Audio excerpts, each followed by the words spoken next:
অনেক ভরা থাকে, সেখান থেকে তো তুলে আনি না। বাগান থেকে গত বছর খেয়েছি লাউ শাক, আমি ফ্রিজিং করে রাখছিলাম। মনে হয়েছে শাকটা বাগানের শাক সুন্দর, মাশাআল্লাহ। ভর্তা করব, তো এখানে ধনিয়া পাতা কেটে নিয়েছি, কিছু লবণ দিয়ে দিচ্ছি। তারপরে লাউ শাক ভাজিতে রাঁধুনি দিলে খুব সুন্দর একটা ঘ্রাণ আসে, মনে হইতেছে বাংলাদেশে আছি না। বিকেল হইলেই আমরা দুই বোন সেচে শাক তুলতাম, ভাজি করে খাইতাম। আর এইটা যা মজা, ছোটবেলার সেই স্মৃতিগুলি এখনো মনে পড়ে।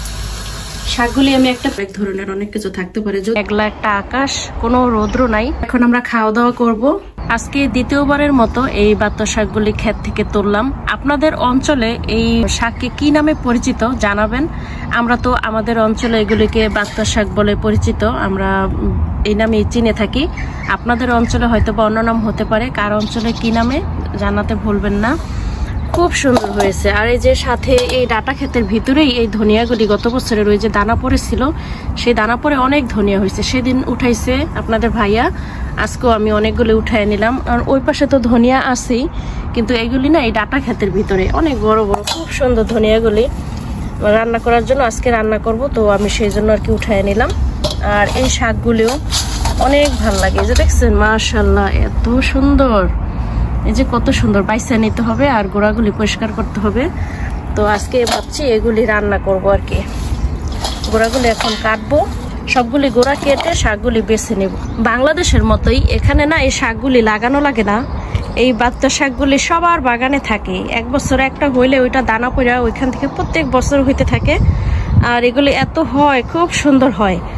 আর এগুলি রাস্তাঘাটে তো অনেক ভরা থাকে, সেখান থেকে তো তুলে আনি না, আমার বাগানেই হয়। আমরা যেমন এই যে লাল শাক বড় হইতেছে, তো এই শাকের ভিতরে, আর এইগুলি না খুব দ্রুত বড় হয়, এত তাড়াতাড়ি বড় হয়ে যায়। দেখেন ওই ডাটা শাকগুলি কিন্তু একদম ছোট ছোট মাটির সাথে, কিন্তু এইগুলি অনেক বড় হয়ে যায়। এগুলি বড় হওয়ার কারণে ডাটা লাল শাকগুলি ওইগুলি আর তাড়াতাড়ি বড় হয় না, এই জন্য এই শাকগুলি আর খাই ফেলে। আর এগুলি ছোট ছোট খাইতেই মজা, এগুলি যত ছোট খাওয়া যায় অত ভালো। বাত্ত শাক আর ধনিয়া পাতা, এখন ঘরে চলে যাব। এগুলিকে গোড়া বাছতে হবে, তারপরে পরিষ্কার করতে হবে।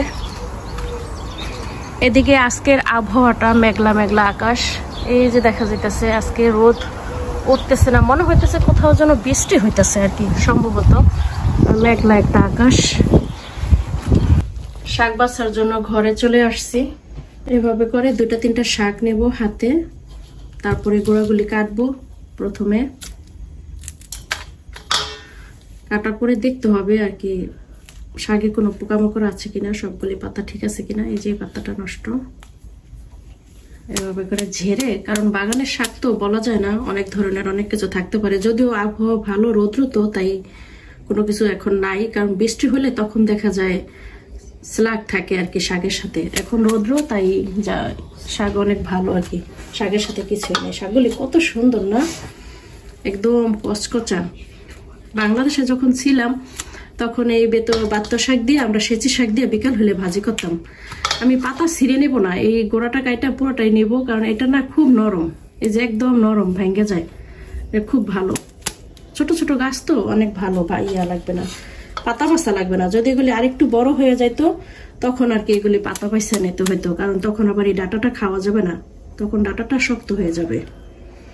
এভাবে করে আর কি আমি সবগুলি পরিষ্কার করে নেব। কেচিও লাগে না, শাকগুলি এত নরম, এই যে হাত দিয়েই কাটা যায়, কেচি লাগবে না। আমি মনে করছিলাম কেচি লাগবে, এখন দেখি যে না, কেচি লাগবে না। প্রত্যেকটা শাক এত নরম, সুন্দর, হাত দিয়েই মাথাগুলি এই যে কাটা হয়ে যায়, ভেঙে যায়, খুব সুন্দর। এই যে শব্দ শোনা গেছে, অনেক নরম, একদম নরম। আর এই নরম কচি টাটকা টাটকা এই শাকগুলি খেতে যা মজা।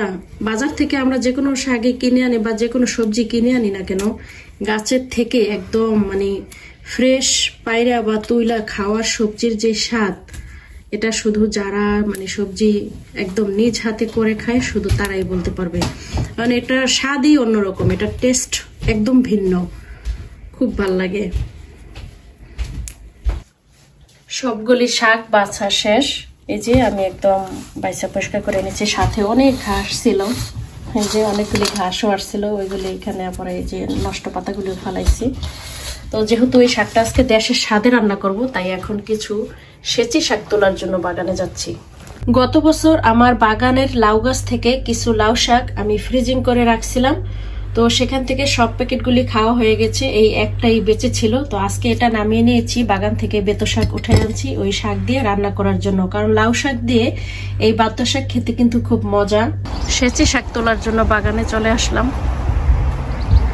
এই তো আমার টবের ভিতরে যে কটা শাক হয়েছে আজকে তুললে আজকে এই শাকের সাথে এই কয়টা হয়ে যাবে, সবগুলি শাক তুলে নেবো। আর শাকগুলি না খুব নরম, এই যে দেখছেন অনেক বড় বড় করে ছিললেই হয়, এতটুকু করে ছিঁড়তে হয় না, কারণ এই ডগাটাও অনেক নরম।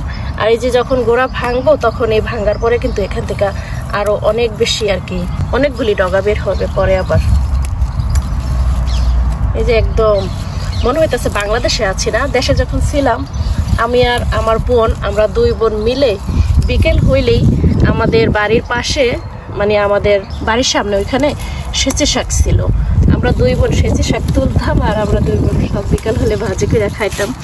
ছোটবেলার সেই স্মৃতিগুলি এখনো মনে পড়ে না, কত সুন্দর মাশাআল্লাহ। আবার অনেক সময় আমার মাকে যদি আমরা সেচে শাক তুলে এনে দিতাম তখন আমার মা লাউ শাকের সাথে আমাদেরকে ভাজি করে দিত, লাউ শাক, সেচে শাক, তারপরে সিমের বিচি সব কিছু দিয়ে একটা ভাজি করত, তখন ওই ভাজিটা খুব মজা হইতো। আসলে মার হাতের রান্না তো অনেক মিস করি, যদিও খাইতে পারি না। তো দুধের স্বাদ ঘোলে মিলে কথাই আছে না, সেই দুধের স্বাদ ঘোলে মিলাই মার হাতের রান্না তো আর এখন খাইতে পারি না দেশে বসে, তাই প্রবাসে থেকেও চেষ্টা করি মার মতো করে খাওয়ার মতো, যদিও মার মতো ওরকম স্বাদ হয় না, তারপরও কিছু করার তো আর নাই, দুধের স্বাদ ঘোলে মিলে যেভাবে কথাই আছে ওইভাবেই আর কি আমরা রান্না করে খাই। এই যে সবগুলি শাক তুললাম, আরও আছে ওইগুলি তো অল্প অল্প কয়টা তুলতে হবে। এই যে দেখেন মাশাআল্লাহ কত সুন্দর না, এলেঞ্চা শাক অনেকে বলে, সেচি শাক, জানি না আপনাদের অঞ্চলে কার অঞ্চলে কিভাবে বলেন, এক এক অঞ্চলে এক এক সবজি বা শাক যে কোনো না এক একটা অঞ্চলে এক এক রকম নামে পরিচিত থাকে।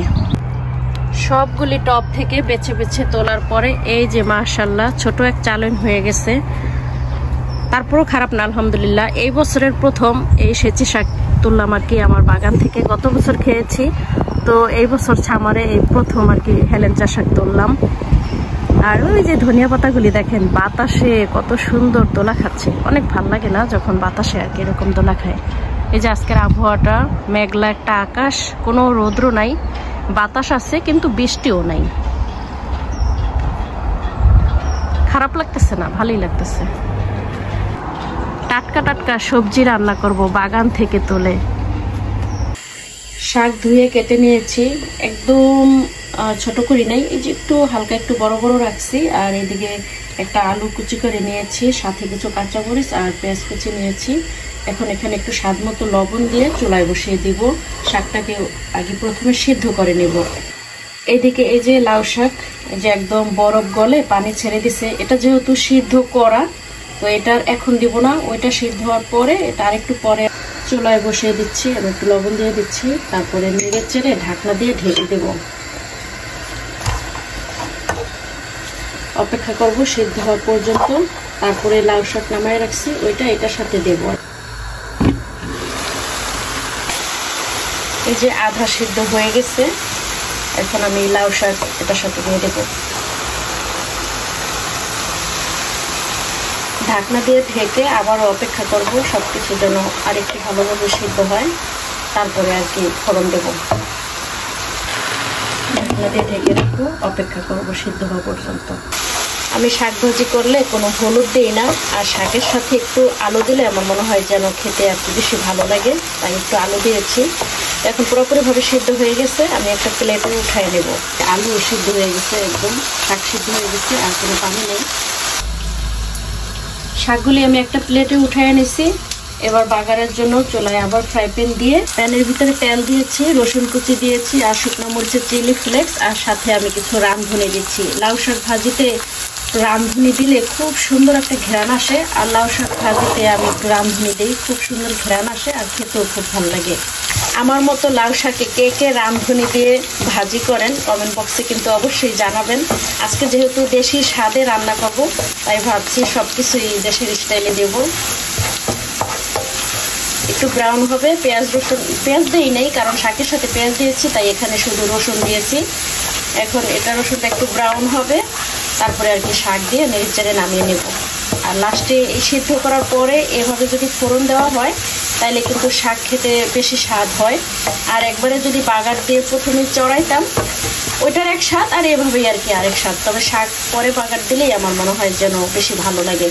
আপনারা কি বলেন? আপনারা কে কীভাবে রান্না করেন?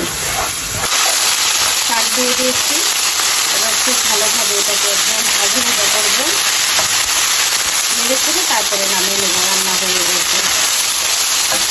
নামানোর আগে লবণটা একটু চেক করবো স্বাদ মতো আর কি লবণটা হয়েছে কিনা ঠিকঠাক মতো। খুব সুন্দর একটা কালার আসছে, দেখছেন? একদম কালারটা খুব সুন্দর, সেই সবুজ হয়েছে। আমি যে লাল শাক অনেকদিন রান্না করলাম ফ্রিজে রাখার পরে, আমার না একটু মনে হয় নাই যে শাকগুলি ফ্রিজে রাখছিলাম। আমার সাহেব তো বিশ্বাসই করে নাই যে আমি শাক ফ্রিজে রাখছি। আমাকে বলতেছে সত্যি এগুলি ফ্রিজের শাক? আমি বলতেছি হ্যাঁ এগুলি ফ্রিজের শাক। মানে স্বাদে তেমন কোনো পরিবর্তন হয় না ফ্রিজে রাখলে। তো আপনারাও চাইলে গাছের শাক এইভাবে ফ্রোজেন করে রাখতে পারেন।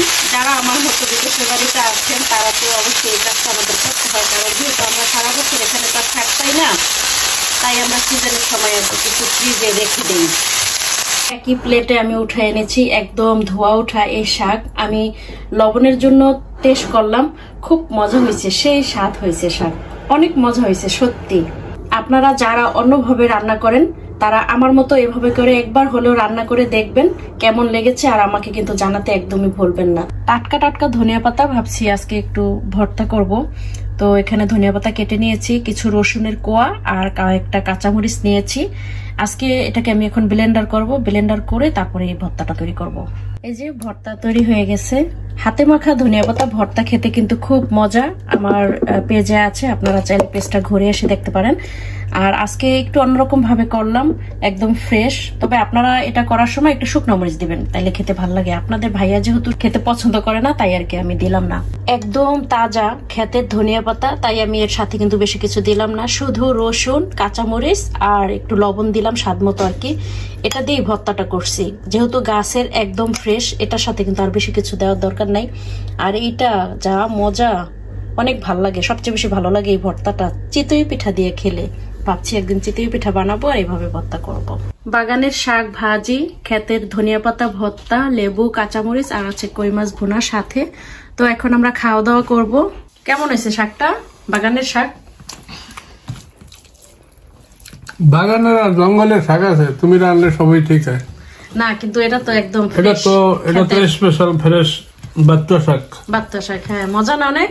আর ফ্রিজে ওই যে লাউ শাক ছিল, ডিপ ফ্রিজে রাখছিলাম, সেই লাউ শাক দিয়ে ভাজি করছি। মজা হয়েছে না? অনেক মজা হয়েছে, আমি দেখছি টেস্ট করে, আমিও খাবো।